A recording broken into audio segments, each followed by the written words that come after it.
Universidad Nacional Autónoma de México, Facultad de Estudios Superiores Iztacala, Psicología a Distancia, Módulo 0614, Metodología 2, el método científico y la evaluación psicológica. Unidad 4, Actividad.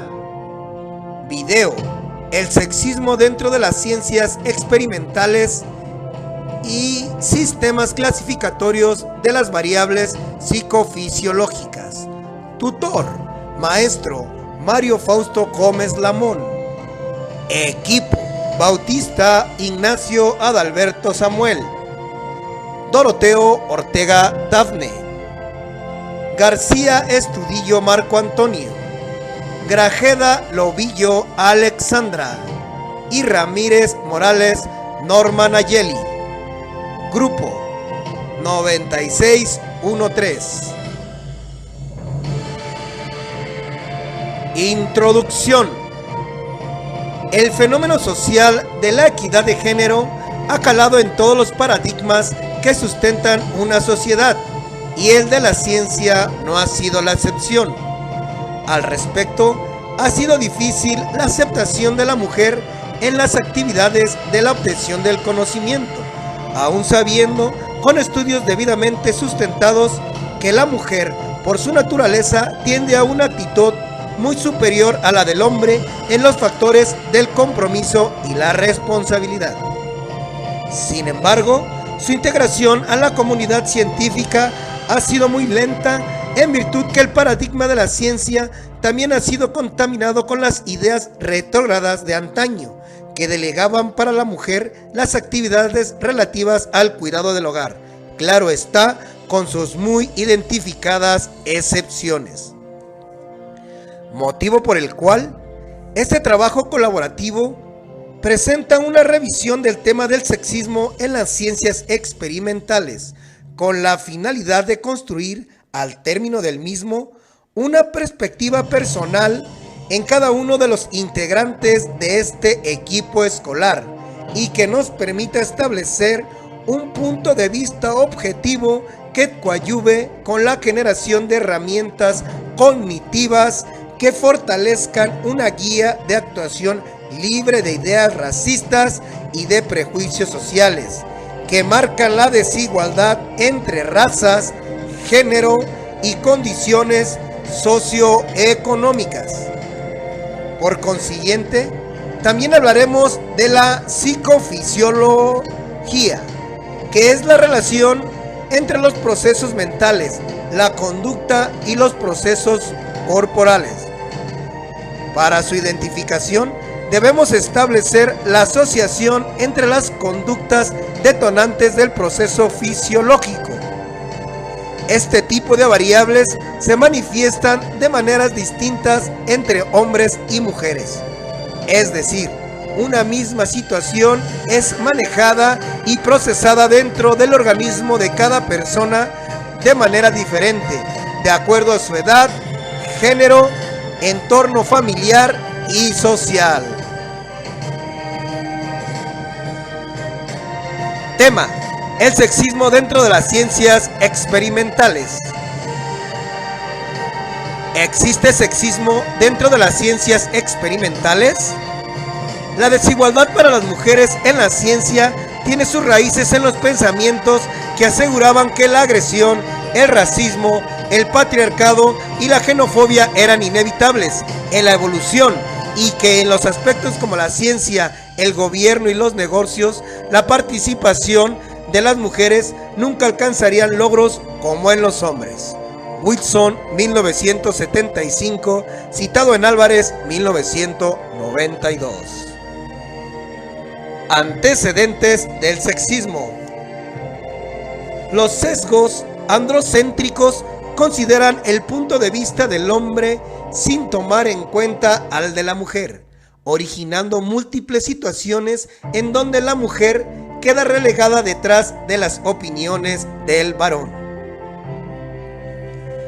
Las creencias, como el que la objetividad, la razón y la mente son de dominio masculino, mientras que la subjetividad, el sentimiento y la naturaleza son de las mujeres, lo que en apariencia las hace verse muy vulnerables con respecto a la fuerza física del hombre.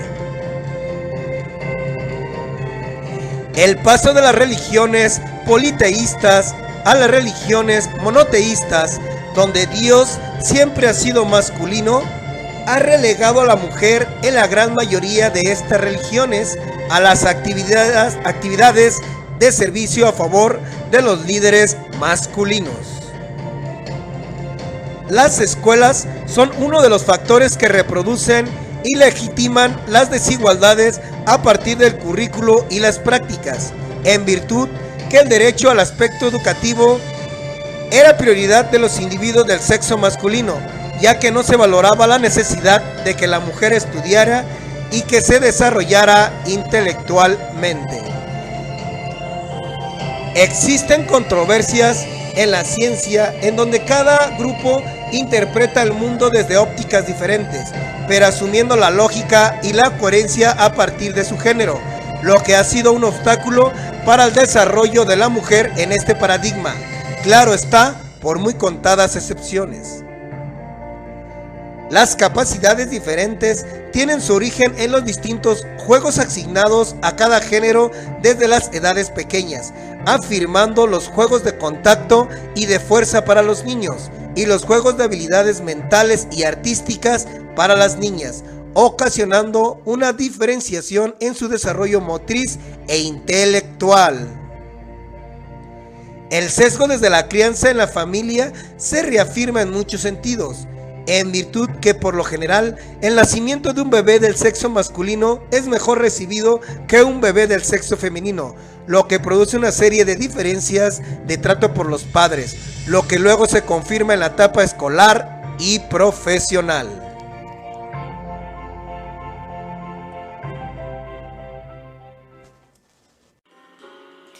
Formas de sexismo en la ciencia.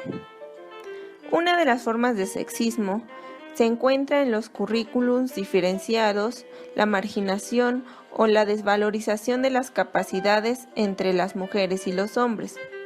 Por otro lado, se hacen investigaciones de las limitantes en mujeres para la realización de las funciones masculinas, pero no en sentido contrario, percibiendo claramente una señalización al género femenino. Asimismo, las investigaciones donde se afirma la inferioridad en las capacidades de las mujeres con respecto a los hombres, omitiéndose los estudios que confirman la mejor capacidad de las mujeres para actividades intelectuales. Por último, la forma de elaborar los principios lógicos y epistemológicos del método científico son preponderantes con preferencia a las actividades de los científicos del género masculino, sobre las pocas científicas femeninas. Retos de la ciencia. La continuación de la perspectiva no sexista que coadyuve al mejoramiento de las relaciones interpersonales entre el hombre y la mujer y la equidad en sus oportunidades de progreso en los factores económicos, políticos, sociales, etc. La modificación de leyes y la adecuación del currículo para que las mujeres accedan a la ciencia sin la aparición de obstáculos de todo tipo, lo que impulsará la heurística femenina para el advenimiento de una ciencia comprometida con el desarrollo de los derechos humanos de ambos sexos. Analizar de manera constante si los programas escolares abordan las actitudes, las destrezas y las habilidades a un mismo nivel para niños y niñas, coadyuvando al desarrollo escolar de manera simétrica entre ambos sexos. El cambio en la perspectiva de enseñanza de la ciencia, apostando hacia una equidad de género que evite conductas discriminatorias desde los planteles escolares y en todos los niveles de enseñanza educativa. Analizar los resultados y las consecuencias de las propuestas pedagógicas que se encuentran en ejecución con la finalidad de redireccionar las actividades que se encuentran diseñadas con preferencia a algún género en particular, realizar las investigaciones correlacionales y no solo diferenciales, permitiendo la inclusión de participantes de ambos sexos que confirmen una muestra equitativa y fiable que garantizará el mejor resultado de los fenómenos de estudio.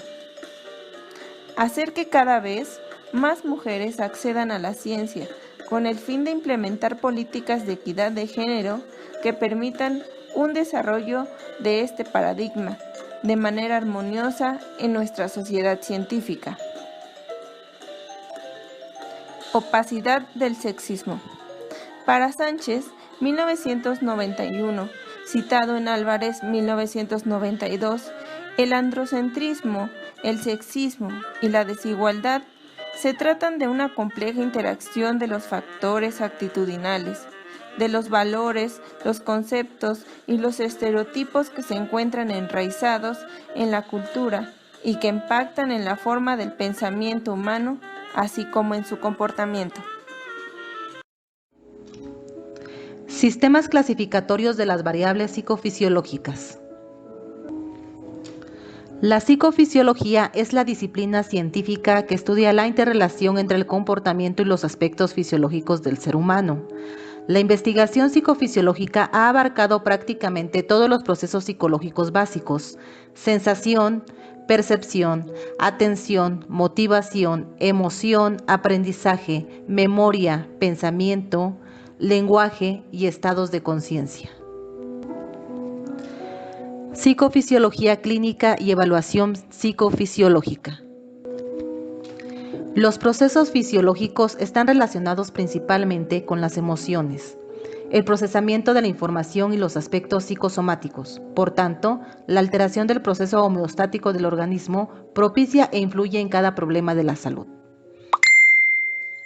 Por ejemplo, las alteraciones en la frecuencia cardíaca, el nivel de la conductancia en la piel y los movimientos musculares se manifiestan en el estrés postraumático. La psicofisiología clínica estudia la aplicación de las técnicas, conceptos y teorías psicofisiológicas a la explicación, evaluación y control de los factores psicológicos que influyen en los procesos de la salud y la enfermedad. Incluye el análisis de los procesos psicofisiológicos a través de técnicas generales del registro de variables psicofisiológicas, como son la actividad eléctrica de la piel, la actividad cardiovascular, la actividad muscular y la actividad cerebral. La evaluación psicofisiológica es una herramienta fundamental para entender la correlación que existe entre la sintomatología fisiológica y la mente. La evaluación psicofisiológica en la psicología es una técnica que mezcla la observación instrumentalizada y el autoinforme, en la que se utilizan los procesos psicológicos como variables independientes para observar los cambios que producen en la actividad fisiológica que actúa como variable dependiente, lo cual nos permite obtener información, a su vez, sobre los propios procesos psicológicos. Existen diversas clasificaciones. Sin embargo, aquí describiremos la clasificación propuesta por los autores, Cárboles y Buela, en 1997. En el presente trabajo se describe la clasificación realizada por Cárboles y Buela, la cual es una síntesis de los diversos esquemas propuestos, haciendo un énfasis en el criterio que hace referencia a los sistemas biológicos. Dentro de los tipos de medidas psicofisiológicas tenemos: el sistema nervioso somático se encarga de la actividad muscular, los movimientos oculares y la actividad respiratoria. El sistema nervioso autónomo se encarga de la actividad electrodérmica, la actividad cardiovascular, la actividad pupilar, la temperatura corporal, la actividad gastrointestinal y la respuesta sexual.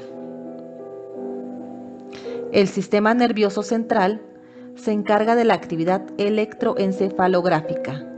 Técnicas derivadas como los potenciales evocados y las técnicas de neuroimagen funcional como la tomografía por emisión de positores y la resonancia magnética. Variables del sistema somático. Aquí se incluyen aquellas variables en las que el sistema muscular esquelético es el principal sistema biológico implicado. Estas variables son susceptibles, en gran parte, de control voluntario por parte del sujeto. Actividad electromiográfica. Consiste en el registro de la actividad eléctrica asociada a la contracción muscular. Se realiza mediante el registro bipolar con electrodos de superficie que detectan de manera simultánea la actividad de diversas unidades motoras, dependiendo de la amplitud y la frecuencia del número de unidades motoras activadas. El producto es un registro electromiográfico o electromiograma.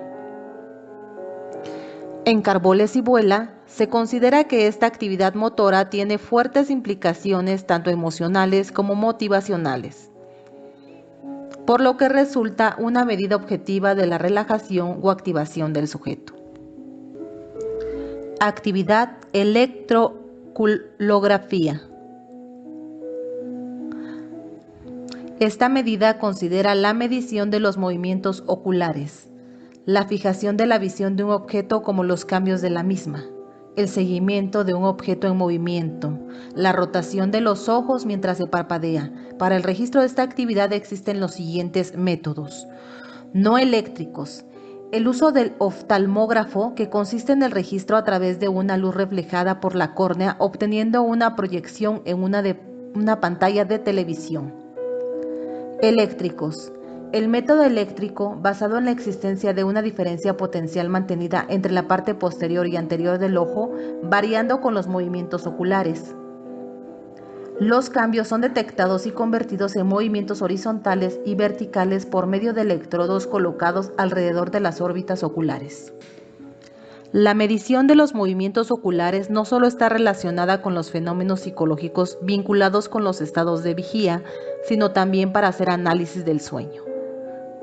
Registro polisonográfico. Actividad respiratoria. En esta medida se consideran dos variables fundamentales: el volumen de la respiración, la tasa respiratoria. La función respiratoria, aunque forma parte del sistema somático, es controlada por el sistema nervioso central, siendo alterada por los estados emocionales. Para el registro de estas medidas es posible utilizar los cambios de volumen de zonas como la intercostal y abdominal. Este procedimiento se conoce como neumografía. También es posible obtener una medida respiratoria por medio de la variación de la temperatura del aire, inspirado por medio de termistores o termopares. La aplicación de métodos eléctricos para la obtención de medidas respiratorias requiere de instrumentos que registran, por ejemplo, los cambios que se presentan en la impedancia eléctrica del tórax originadas por la ventilación pulmonar. Dicho instrumento es conocido como plethysmografía de impedancia. Variables del sistema nervioso autónomo. El sistema nervioso autónomo controla la actividad de las glándulas y vísceras a través de dos subsistemas, simpático y parasimpático. Ambos sistemas utilizan en su comunicación con las vísceras un neurotransmisor diferente.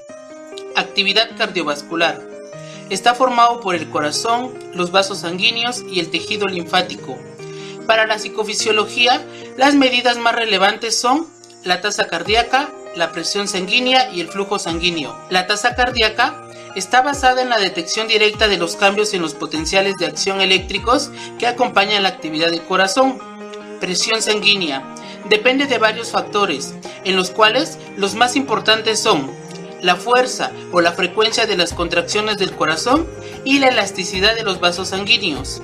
Flujo sanguíneo representa la afluencia o circulación de sangre a través de un determinado tejido, producida por las contracciones del corazón. Bajo los efectos de los estados emocionales, tiene lugar una redistribución del flujo sanguíneo con una mayor afluencia de sangre al tejido periférico de la piel y un incremento en el volumen de sangre que afluye a los músculos. Temperatura corporal. Está regulada principalmente por el sistema vascular periférico. Se puede medir por termómetro o a través de transductores como el termisor o el termopar, que convierten la temperatura en señal eléctrica. Actividad sexual plastimografía de pene y vagina. La erección del pene en el caso de hombre y la temufacción de la vulva o vagina en el caso de la mujer denotan excitación sexual en ambos sexos. El registro de la respuesta genital masculina se denomina plastimografía del pene. Evalúa la respuesta de erección a partir de la medida de la circunferencia del pene. En el registro de la respuesta genital femenina se pueden utilizar 3 métodos diferentes basados en la vasoconstricción genital. Actividad electrodérmica. Son las manifestaciones eléctricas de la piel. Es una de las medidas más utilizadas en la psicofisiología, especialmente la resistencia eléctrica de la piel, la cual es un índice de la actividad presecretora de las glándulas sudorápeas.